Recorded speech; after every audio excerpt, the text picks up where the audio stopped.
हमने एक कुत्ता खरीदा। उसे इसलिए खरीदा गया था कि मोहल्ले में अचानक बहुत चोरियां बढ़ गई थी। महंगाई चरम सीमा पर थी। गरीब लोगों को खाने के लाले पड़ गए थे। हर जगह रात को चोरियां हो रही थी। इसलिए इसे खरीदा गया कि कम से कम बाहर वह चौकीदारी तो करेगा। वह देखने में अच्छा नहीं था, अच्छी नस्ल का भी नहीं था, आम कुत्तों की तरह ही था। इधर उधर की चीजें खाकर जिंदा रहने वाला कुत्ता था। उसकी चाल ढाल भी बहुत अच्छी नहीं थी। भौंकता कम था। बड़ी आशा से 2 महीने पहले खरीदा था कि बड़ा होकर खूंखार होगा और अपना नाम सार्थक करेगा, लेकिन उसकी चाल ढाल से ऐसा कुछ लग नहीं रहा था। जब खरीद कर लाया तो सभी लोग उसे घेर कर बैठ गए थे। उसका नाम क्या रखा जाए, इस पर बहस होने लगी। बड़े लड़के ने कहा, टाइगर नाम अच्छा होगा, यह बहुत ही फेमस नाम है। हर गली मोहल्ले में टाइगर नाम का कुत्ता मिल जाएगा। फिर छोटी बिटिया कहने लगी कि पापा शेरू नाम कैसा होगा।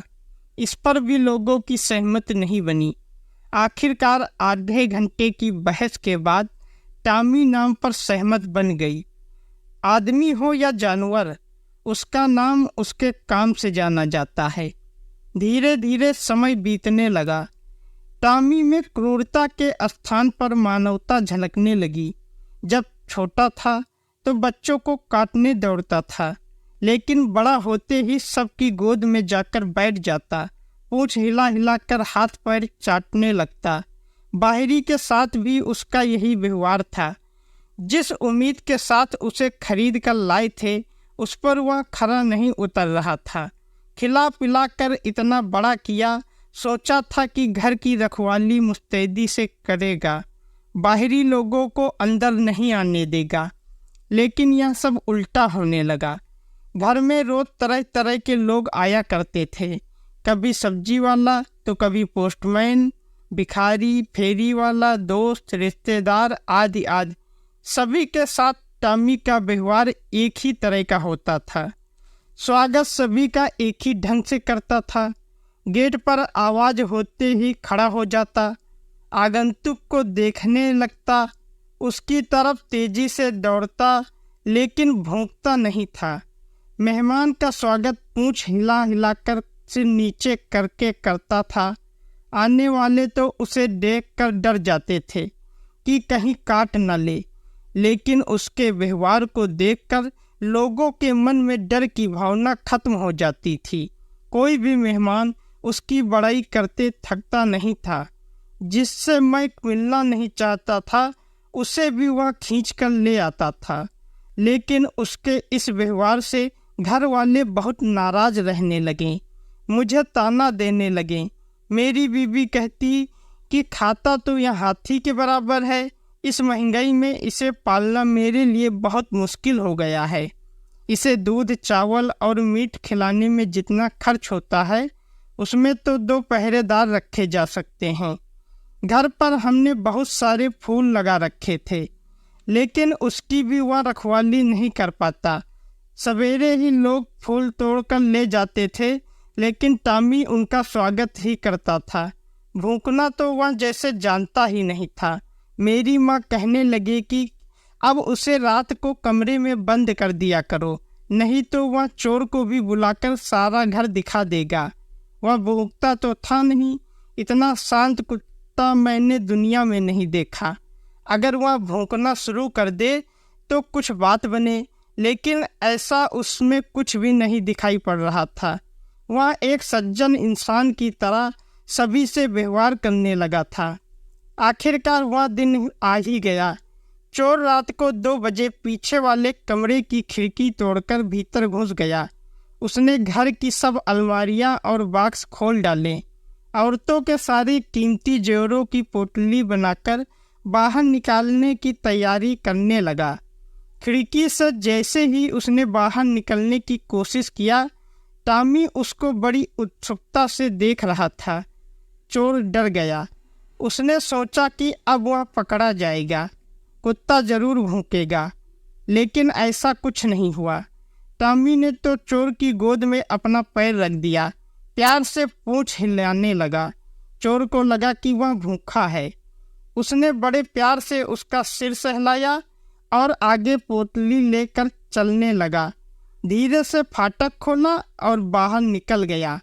मेरा टॉमी भी उसके पीछे पीछे चल दिया। चोर को टॉमी बहुत पसंद आ गया।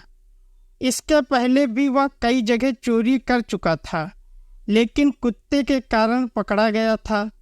2 साल बाद जमानत पर छूटा था, लेकिन चोरी करने की आदत नहीं गई थी। जिंदगी में पहली बार उसको ऐसा कुत्ता मिला था जिसने चोरी करने में उसकी सहायता की थी। उसने टॉमी को दोस्त बना लिया, उसे अपने घर ले आया। मीनू चोर जब सोता तो उसकी बगल में टॉमी भी सो जाता। जब वह खाने को बैठता तो उसकी बगल में टॉमी भी दुम हिलाते बैठ जाता। दरअसल टॉमी कुछ ज़्यादा ही अब उसे परेशान करने लगा था। जब वह रात को चोरी पर निकलता तो भी वह उसके पीछे लग जाता, उसे मना करता और कहता, भैया मुझे कुछ पल के लिए तो अकेला छोड़ दो। मगर वह कहाँ मानता, बल्कि और गोद में छिपकर बैठ जाता। वह भी चोर की तरह ही व्यवहार करने लगा था। आखिर जानवर ही तो था। इधर टॉमी के अचानक गायब हो जाने से घर में बड़ी खलबली मच गई थी। सभी खोज खोज कर परेशान हो गए थे, लेकिन उसका कहीं भी पता नहीं चला। माँ को पूरा विश्वास था कि उसे चोर ही ले गया होगा। यह भी बड़े शर्म की बात थी। कुत्ते को अगर चोर ले जाए तो वह कितना सीधा कुत्ता होगा, इसका अनुमान लगाया जा सकता है।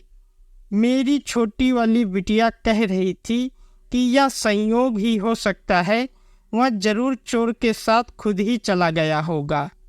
उसके रहते चोर ने चोरी करने की हिम्मत कैसे कर ली, इस बात का बाहरी लोगों को विश्वास नहीं हो रहा था। हम तो मन ही मन खुश हो रहे थे कि चलो सिर का बवाल हट गया। चोर जेवर ले गया, इस बात का हमें बहुत ज़्यादा दुख नहीं था।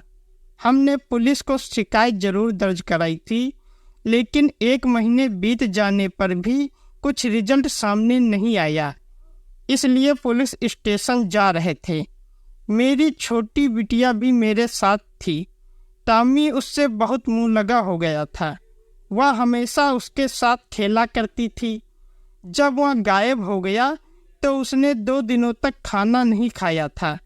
बाजार में अचानक टॉमी बिटिया को दिखाई पड़ गया। वह किसी के साथ पीछे पीछे जा रहा था। बिटिया जोर से टॉमी टॉमी चिल्लाई। आवाज़ सुनकर मीनू चोर ने पीछे मुड़कर देखा और तेजी से भागना शुरू कर दिया।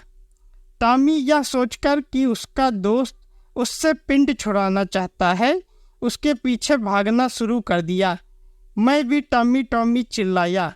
उसने मेरी तरफ देखा और फिर अपने दोस्त को रुकता न देखकर तेजी से भागना शुरू कर दिया। मीनू ने भी अपनी रफ्तार बढ़ा दी। टॉमी किसी भी तरह उस चोर को रोकना चाह रहा था, इसलिए उसने आगे लपक कर उसका रास्ता रोकने की कोशिश करने लगा। ऐसे में चोर उसके ऊपर ही गिर पड़ा। जमीन पर गिरते ही उसकी जेब से कुछ जेवर नीचे गिर पड़े। वह चोरी के जेवरों को किसी दुकान पर बेचने जा रहा था। मैंने उस जेवर को पहचान लिया। वो सारे जेवर मेरे वाइफ के थे, इसलिए मैं एकदम से चोर पर झपट पड़ा और पकड़ लिया। इसे देखकर वहाँ अच्छी खासी भीड़ इकट्ठा हो गई। पुलिस भी आ गई। बिटिया ने टॉमी को गले लगा लिया। उसकी आंखों से आंसू टपक रहे थे। ऐसा लग रहा था कि 2 पुराने दोस्त मिल गए हों। जेवर मिल जाने की खुशी से हम तुरंत वापस घर चले आए। टॉमी तो अब जैसे हीरो बन गया था। माँ बहन बेटे बेटियाँ सब उसे गले लगा रहे थे। मेरी बीवी भी तुरंत कटोरी में दूध लाकर उसे पिलाने लगी। टॉमी बोल नहीं सकता था, लेकिन आज सभी को उसने अपनी वफादारी का पाठ पढ़ा दिया। उसने हमारे दूध का कर्ज अदा कर दिया था। दोस्तों, अगर आपको कहानी अच्छी लगी है तो वीडियो को लाइक करें, शेयर करें और हमारे चैनल को सब्सक्राइब करें। आपका धन्यवाद।